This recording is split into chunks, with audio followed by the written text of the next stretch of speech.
बच्चे का क्या करना है मैंने सोच लिया है। आपने क्या सोचा है? स्वरा को यह बच्चा गिराना होगा।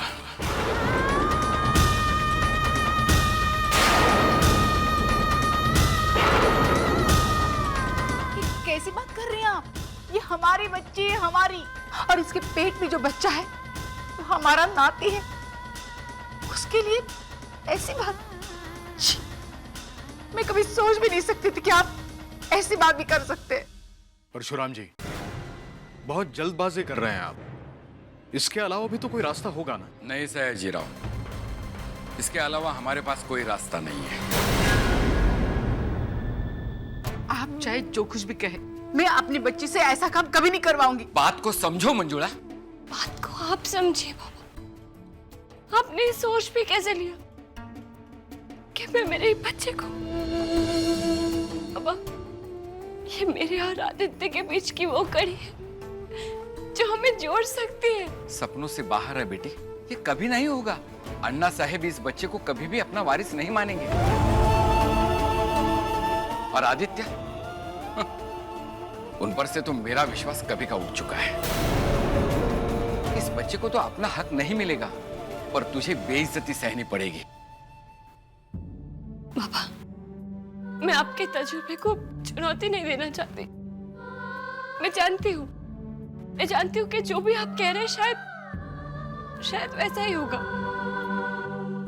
ओ, नहीं अपनाएंगे मेरे बच्चे को, नहीं मिलेगा मेरे बच्चे को वो घर। पर बाबा, इसकी आई तो अभी जिंदा है ना, मैं पालूंगी मेरे बच्चे को, ये मेरे साथ रहेगा। और आगे स्वरा, तुम्हें अभी ये पता नहीं है कि तुम्हारा अपना भविष्य क्या है, और तुम और एक जिम्मेदारी ले रही हो। अपने बच्चे की जिम्मेदारी एक माँ के लिए बोझ नहीं होती है, वो तो दुनिया का सबसे बड़ा सुख होता है, खुशी होती है। दिल से मत सोच मंजुला, दिमाग से सोच, दिमाग से सोच। मुझे ये कहते हुए खुशी नहीं हो रही है कि इस बच्चे को, लेकिन मुझे इसका भविष्य दिखाई दे रहा है। इसकी पढ़ाई लिखाई, इसके कपड़े लत्ते। बाबा तुम इस बात की चिंता मत करो, मैं हूं ना। मैं दिन रात मेहनत करके एक एक पैसा जमा करूंगी, पर इसे कभी किसी चीज की कमी नहीं होने दूंगी मैं। पैसे जुटाने की बात नहीं है स्वरा, उसके लिए हम खुद को गिरवी रख देंगे। लेकिन मैं बोलना नहीं चाहता स्वरा, लेकिन मेरी बात के पीछे छिपी हुई बात को तू समझ नहीं रहे, इसलिए बोल रहा हूं। कल जब ये बच्चा बड़ा होगा और अपने बाप का नाम पूछेगा, तब क्या जवाब दोगी? मैं बताऊंगी ना उसे बाबा। अच्छा, और अगर इसने उनके पास जाने की जिद पकड़ ली तो? स्वरा, जैसे जैसे इसकी उम्र बढ़ेगी, इसके सवाल भी बढ़ेंगे। एक समय आएगा जब वो तुझसे पूछेगा, आई, बाबा ने तुझे क्यों छोड़ दिया? और वजह जानने के बाद वो भी तुझे छोड़कर चला गया तो क्या बर्दाश्त कर पाएगी तू ये सदमा? ये उन्हीं का खून है जिन्होंने तुझे लावणी वाली कहकर अपने घर से, अपनी जिंदगी से बाहर निकाल दिया। इसने भी अगर वही किया तो? और इस बच्चे के बारे में सोच स्वरा, अपने ममता के खातिर तू इसे जन्म तो दे देगी, लेकिन क्या पहचान होगी इसकी दुनिया में?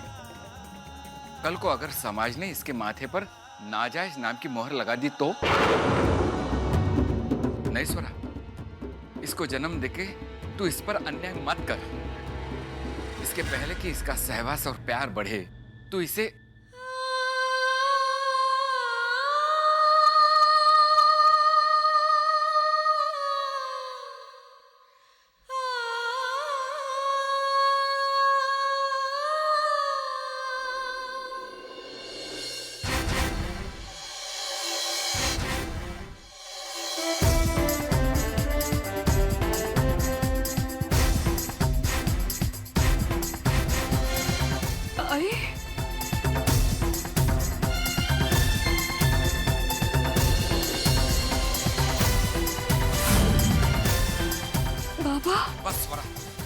और कुछ नहीं सुनना है। तुझे ये बच्चा कल गिराना ही होगा।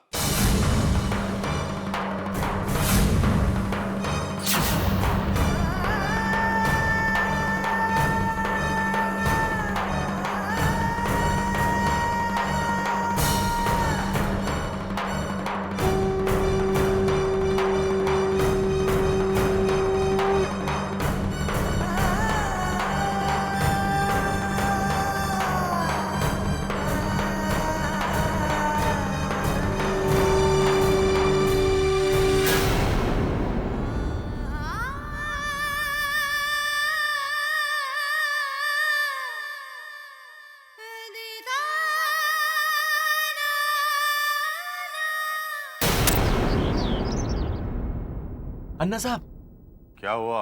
घर के सामने प्रेस वालों की भीड़ जमा हुई है। प्रेस? ऐसा क्या हो गया आज? अन्ना साहब, कहीं ये लोग स्वरा की वजह से?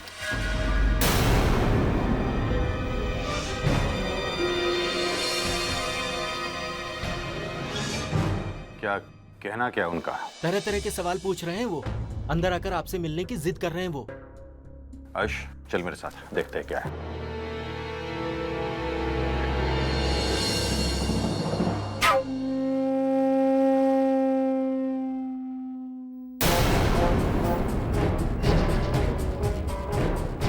सर, हमने सुना है कि आपकी पार्टी और प्रेसिडेंट देवयानी शर्मा आपके यहाँ रहने आ रही हैं। सर, ये पर्सनल विजिट है या फिर कोई राजनीतिक वजह है इसके पीछे? कहीं उनके आने के पीछे ये कारण तो नहीं कि आप महाराष्ट्र छोड़कर दिल्ली की राजनीति में प्रवेश कर रहे हैं? अरे अरे, ऐसा कुछ नहीं है, अभी ऐसा कुछ तय नहीं हुआ है।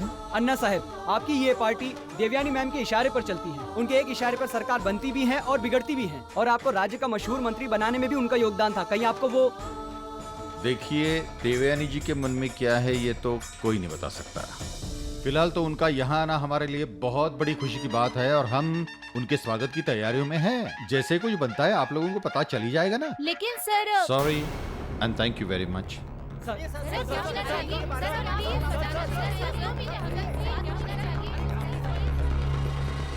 हाँ भोसले, देवयानी जी दिल्ली से आ रही है और तूने मुझे बताया नहीं।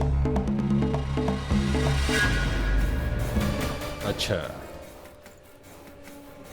क्या हुआ बाबा? सरप्राइज विजिट है, किसी को पता नहीं है, अभी अभी बात फुटी है। लेकिन इससे पहले भोसले मुझे फोन करी, ये बात प्रेस वालों को कैसे पता चली?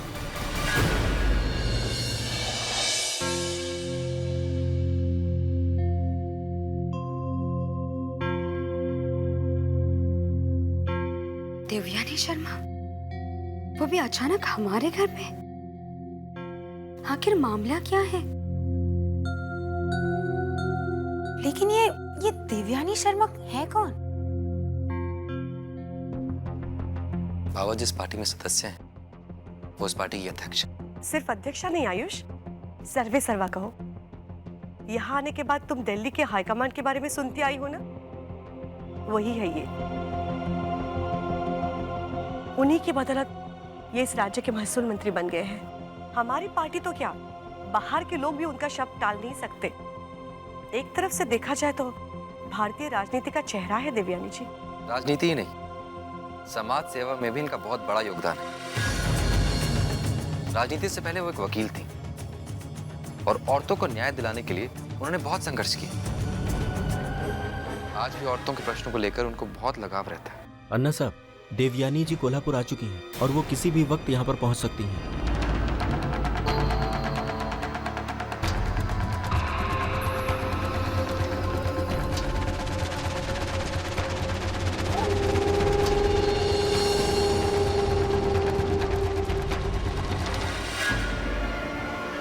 स्वरा को वापस घर लाना होगा।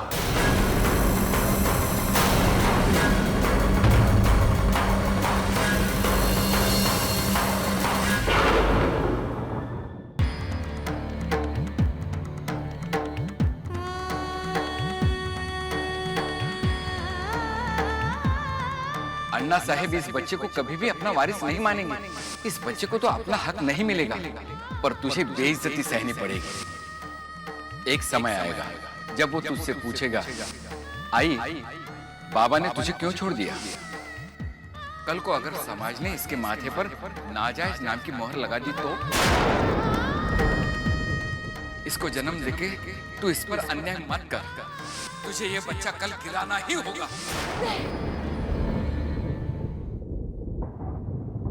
नहीं, मैं ऐसा नहीं कर सकती। ये बच्चा तो मेरे और आदित्य का सपना है, हमारे प्यार की निशानी है। फिर मैं इससे इस दुनिया में आने का हक कैसे छीन सकती? मुझे पूरा विश्वास है जब उन्हें इस बच्ची के बारे में पता चलेगा तो वो जरूर हम दोनों को अपना लें। हम दोनों को ना सही पर हमारे बच्चे को वो जरूर अपनाएंगे, उसे प्यार देंगे, उसे अपना नाम देंगे। मैं उनकी दुख की वजह बन गई हूं ना, अब हमारा ये बच्चा उनकी खुशी बन के आएगा। मैं जाऊंगी उनके पास और उन्हें उनकी जिंदगी की सबसे खूबसूरत सच्चाई बताऊंगी। जाऊंगी उनके पास, मुझे जाना ही होगा।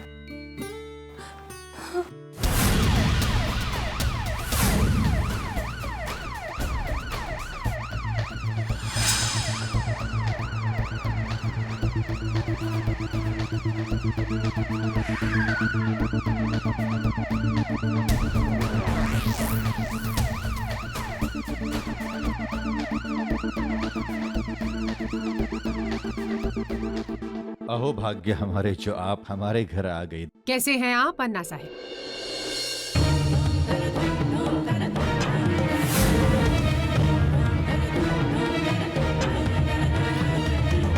जब तक आपका आशीर्वाद हमारे सर पर है हमें किसी बात की चिंता नहीं। इस सरप्राइज विजिट की कोई खास वजह?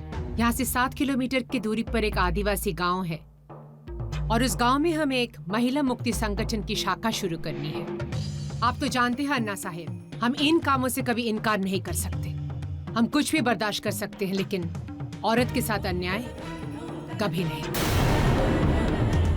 हाँ आइए ना। चलिए।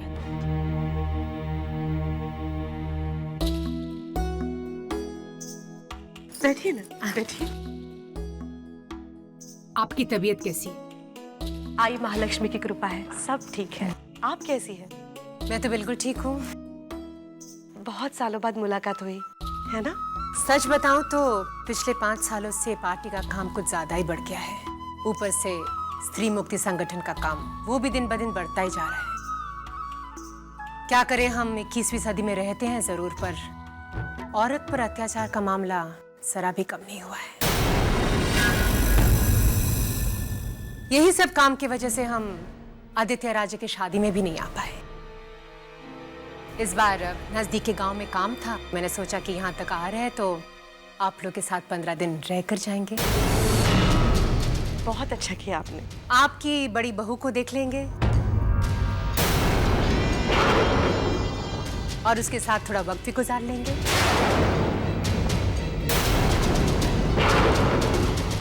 और साथ में पश्चिम महाराष्ट्र में कुछ प्रचार यात्रा भी रखी है हमने। काम का काम भी हो जाएगा और आप लोग के साथ रहकर कुछ आनंद भी मिल जाएगा। क्यों अन्ना साहिब, ठीक किया ना हमने? हाँ बिल्कुल ठीक है। नंदिनी, हाँ जी, जाइए देवयानी जी को आदित्य के पास वाले कमरे में ले जाइए। और हाँ हाँ वो सब तो होता ही रहेगा, लेकिन आपकी बड़ी बहू को बुलाइए।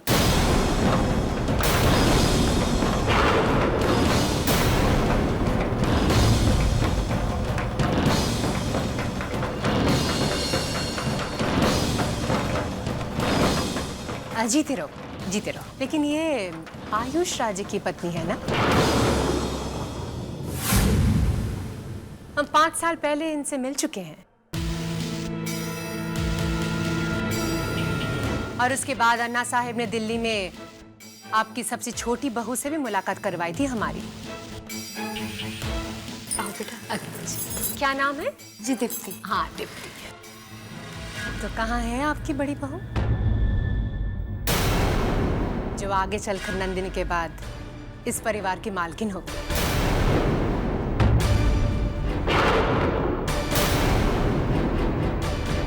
क्या बात है, आप सब चुप क्यों हैं?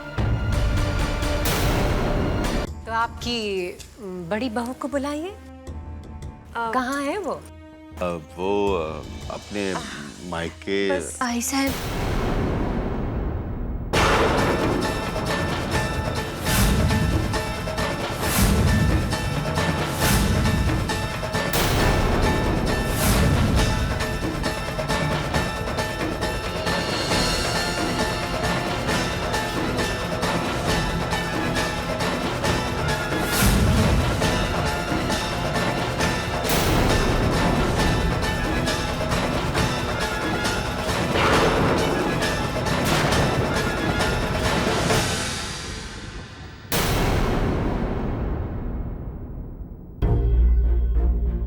अरे स्वरा, स्वरा बेटा, आओ ना।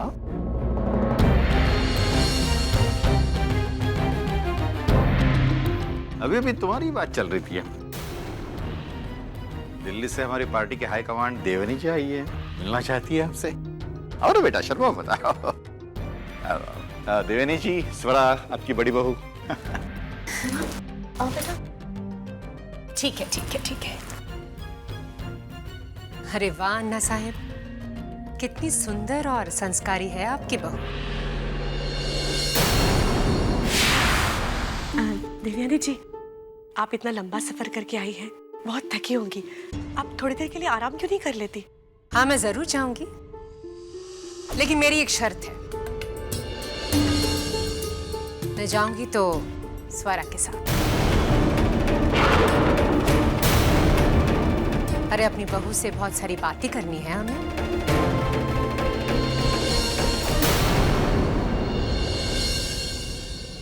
क्यों बेटा, कोई इतराज है क्या? एतराज क्यों होगा? स्वरा ही ले जाएगी आपको। देखो बेटा स्वरा, बेटा इनको इनके कमरे में ले जाना। वो आदित्य के तुम्हारे पास वाला कमरा है ना, वहां पर इनका इंतजाम किया है। जाओ बेटा।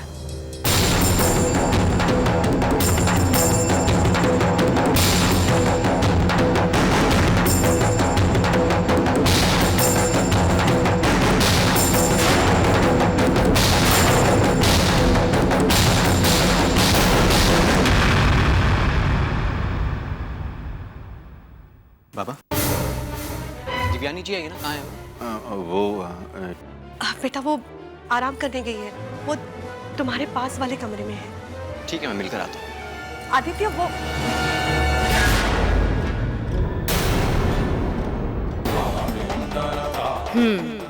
जरूर ये स्वरा बाई यहाँ अपने बच्चे के बारे में बात करने आई होगी। इससे पहले कि ये राज सबके सामने खोल दे, इस स्वरा बाई को इस घर से बाहर फेंकना होगा, वरना अपने बच्चे के बहाने फिर से सारे घर पे कब्जा कर लेगी।